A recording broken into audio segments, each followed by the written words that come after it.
Is Facebook buying Bitcoin? Well, I think we could be finding out. There is a shareholder meeting coming up very soon. The rumor mill has been going crazy that Facebook could be getting some Bitcoin on their balance sheet. And even Mark Zuckerberg has been hinting about potentially some Bitcoin action for Facebook. So I'll be covering that news today in the video. Also diving into the technical analysis, some very interesting things going on there, and some very big Bitcoin ETF news. So make sure to stick around for the whole video to get all of the updates. My name's Lark. Most days, I was gonna say every day, most days, I had to take a couple days off over the last couple of days, but most days I make videos talking about cryptocurrency investing. So if that's a topic you'd like to learn more about, make sure you subscribe to the channel. Hit the thumbs up button, and of course, click on the notification bell right down here to know when I put out a new video. So let's go ahead and turn over to the charts to get started off with. So taking a look at the charts here, I am reminded of that Backstreet Boys song, "Quit playing games with my heart. What are you doing here, Bitcoin? Look at this." So this purple line is the 50-day moving average during a bull market cycle. This tends to be a really good indicator, a really powerful indicator in terms of finding those strong dip buying opportunities like we've seen here. And I think quite down to the 50-day moving average. We're pretty close here. Great buying opportunity here, and you get the idea. Now, historically, when we actually have sustained dips underneath the 50-period moving average during a bull market, it tends to be a very powerful time. Now, as I said previously, the average correction lasts around 12 days. This particular correction ended up lasting around 11 days. Now what we're looking at is a very interesting time in terms of this seesaw action back and forth for Bitcoin. So after the initial massive sell-off ended here, we actually saw a bit of a breakout, come back down, test, test, fake out, test, test, breaking out again, testing again, and we're once again trying to test closing a few good candles above the 50-day moving average here. I think that what we're seeing right now for Bitcoin is it establishing the 50-period moving average as this area of support once again, getting us ready for that launch pad to take the price higher. Everything's starting to come together. The meme coins have been stealing the show. Ethereum has been stealing the show. But let's not forget about Bitcoin.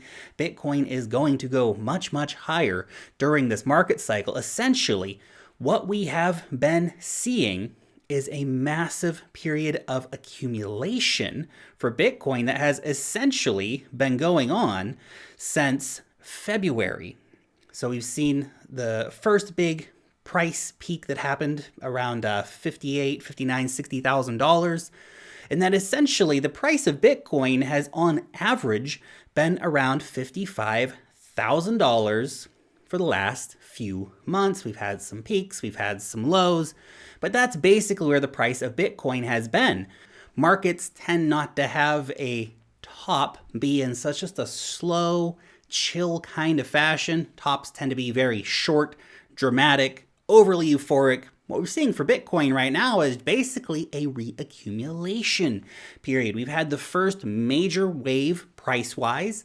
Now it's been ranging for a few months. It's reestablishing a very important line of support, which is the 50-day moving average here. Obviously, we do need to see that holding, getting some good strong daily candles, closing above it. But what I think we're going to see in the not so distant future here for Bitcoin is a significant breakout. All those meme coins have been stealing the spotlight recently with all these new retail investors piling into the market, wanting to 100x their money in a couple of hours time. But as you know, this is a high risk venture, these meme coins. And hey, go gamble on the meme coins, have a good time. But you have to remember, those meme coins, 99% of them are probably going to lose 99% of their value long term, even short term. Some of them are going to just be flashes in the pan. So if you're playing that game, if you're gambling on those coins, when you're finished, bring your profits back somewhere and actually store them in a good store value. get into some Bitcoin. This is what I do with my altcoin profits. So for these more speculative coins that I'm constantly throwing money into, when I make a gain, I put a bit of that back in to Bitcoin. And I think we've seen a lot of interesting things happening for Bitcoin recently with this accumulation period, particularly with some of the news we're going to talk about today, that basically just brings this reminder to my brain that yes, a 6-digit Bitcoin is still programmed in. Bitcoin will be over $100,000 by the end of the year. I am maintaining that prediction. So we'll see how it goes, obviously, but I'm still very bullish on Bitcoin moving forward. By the way, if you want to trade Bitcoin, then you got to get yourself an account over on Femex. It is the best futures trading exchange. You can long Bitcoin, you can short Bitcoin. They also have ranges of the top cryptocurrencies on here: Ethereum, Dogecoin, EOS, Chainlink, lots of other great coins as well. And if you use the link down in the description to start your account over on Femex, you'll get 10% off of your fees and up to $150 in Bitcoin trading bonuses. So go ahead and check that out. Now for the first big story of the day, the CBOE has filed to list the Fidelity Bitcoin ETF with the SEC. Now we've seen a lot of different filings. This is the second or third actually from the CBOE. We've seen, I think the NASDAQ also did a filing to list a Bitcoin ETF. The big guys know. They know what is happening. They know that a Bitcoin ETF is coming sooner than later. So they're getting ready. We have about 10 applications for a Bitcoin ETF sitting in front of the USA's SEC right now. And we've had about 3 or 4 different filings to list Bitcoin ETFs on major markets in the USA. The guys who are filing the ETFs, people like Fidelity and Van Eck, they're not wasting their time. They think that right now they have a high chance of getting a Bitcoin ETF approved. We didn't really see any Bitcoin ETF action in 2020. For example, 2019, we saw very little. These companies had basically given up on trying to get a Bitcoin ETF approved in the USA under the previous administration. With the new administration has come a new hope that we will get a Bitcoin ETF approved, which is why there's 10 applications sitting there right now, and why the big market giants like the CBOE are putting in applications to list a Bitcoin ETF. Tick tock, a Bitcoin ETF is coming. It's just a matter of when it happens, not if it happens. Now, let's talk about some of the factors that are going to drive the next major rally for Bitcoin.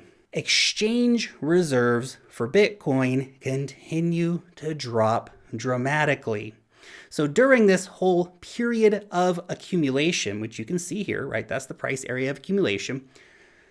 During that whole time, the amount of Bitcoin on exchanges has absolutely plummeted. So since the first major price spike up to around $42,000, we've seen the amount of Bitcoin on exchanges dropping by hundreds of thousands of Bitcoin being taken off of exchanges.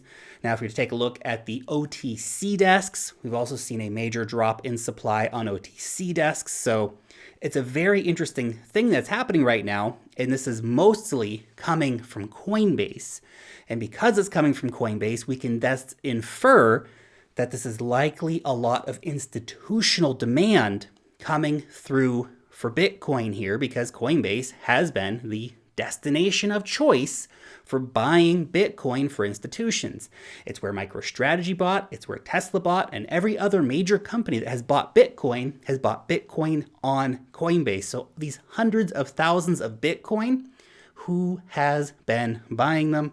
Well, Facebook is one of those potential buyers, but I think we're going to start hearing a lot of other names coming up here in the not so distant future. We do have, for example, data analytics giant Palantir. They're now accepting Bitcoin payments.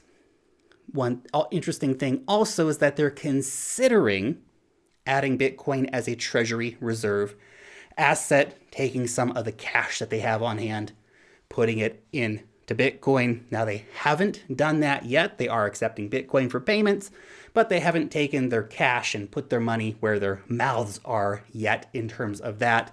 But certainly, I think we're going to see more companies like this doing it. In the long run, I think many companies, if not the majority of companies, will get at least some kind of exposure to Bitcoin and other cryptocurrency assets. Now let's talk about the big freaking news. Yeah, Palantir accepting Bitcoin. That's nice. But what about freaking Facebook, man? Facebook. Hey, interesting connections here too. Palantir, backed by Peter Thiel. Peter Thiel was also an early investor in Facebook. Connections, guys, connections. Not saying it means anything, but it probably means aliens. Anyway, Mark Zuckerberg has revealed that he named one of his goats Bitcoin. Kind of cheesy, but this is an interesting timing because the rumor mill has been circulating for the last few weeks that Facebook has bought or is going to be buying Bitcoin. Now, whether Mark Zuckerberg already has Bitcoin, I wouldn't be surprised. I mean, he named his goat Bitcoin. Mark Zuckerberg's probably got some Bitcoin, right? Which is cool. Billionaires getting richer, great. But Facebook buying Bitcoin, that would just be another nail in the coffin in terms of just massive institutional adoption of Bitcoin as a cash alternative asset. MicroStrategy was the pioneer. Tesla was one of the first to follow the path that MicroStrategy carved through the forest of regulations and uncertainty. Facebook would actually be a pretty interesting one to come on board because Facebook, they know about crypto. They've been considering launching their own cryptocurrency for a couple of years now. It's not that they don't know about Bitcoin. It's not that they're Bitcoin phobic necessarily. Now, they may not want to implement Bitcoin on their platform because it's not the best fit. Maybe bring in the Bitcoin Lightning Network or something like that, and it'd be better. Facebook, they're going to do their own managed cryptocurrency that they control. That's a different story. But what about their cash reserves? Facebook's got a lot of cash sitting around that is melting away. They could go for some Bitcoin to diversify away from some of their cash holdings. We've seen lots of other big companies do it. Facebook already knows about Bitcoin. Zuckerberg named his goat Bitcoin, whatever that means. It's a high possibility that we see them announcing this in the not so distant future. And we've seen a series of massive Bitcoin purchases over the last few months. So this here is from the guys at Crypto Quant. You can see every one of these green bubbles represents a massive outflow of Bitcoin from Coinbase. 13,000, 12,000, 12,000, 12,000, 12,000, 14,000, 12, 12, 12. Big lots of 12,000 approximately. So that's over the last few months. Incredible Bitcoin buys. These are most likely big firms buying Bitcoin. So more than 154,000 Bitcoin has flowed from Coinbase out into cold wallets. Yes, those are retail buyers, but a lot of that is going to be institutional buyers. Part of it could be Facebook. Now, the Facebook thing, definitely high speculation at this point. I think we do have a lot of indicators pointing to a strong possibility. This reminds me quite a bit of when Tesla bought Bitcoin, because they didn't announce it immediately. You don't want to front run yourself and tell everyone, hey, I'm buying Bitcoin, that everybody shoots the price up and you have to buy it at a higher price. They'll be buying discreetly, just like Elon Musk did for Tesla. Oh, he tweets a couple of things to tease people, just like Mark Zuckerberg is tweeting things to tease people. And then, a few weeks later, they announce, oh, we bought $1 billion or $2 billion worth of Bitcoin. Very high possibility, in my opinion. Again, that investor meeting, May 26th. So we're going to see a shareholder meeting for Facebook. There's a lot of speculation going on right now that during that shareholder meeting, they're going to announce a Bitcoin purchase as a strategic asset for Facebook. Again, this is all speculation right now, but I think that it's speculation that kind of makes sense considering all the factors coming together here. Anyway, those are just my 2 Satoshis for the day. Your question, do you think that Facebook is going to announce a Bitcoin purchase during their shareholder meeting on the 26th of May? Or has the rumor mill online just got a bit out of control and there won't be any big announcement that Facebook bought Bitcoin? I'm leaning towards yes, but hey, who knows? Let me know your opinion down below in the comment section. Thanks so much for watching today's video, and peace out till next time.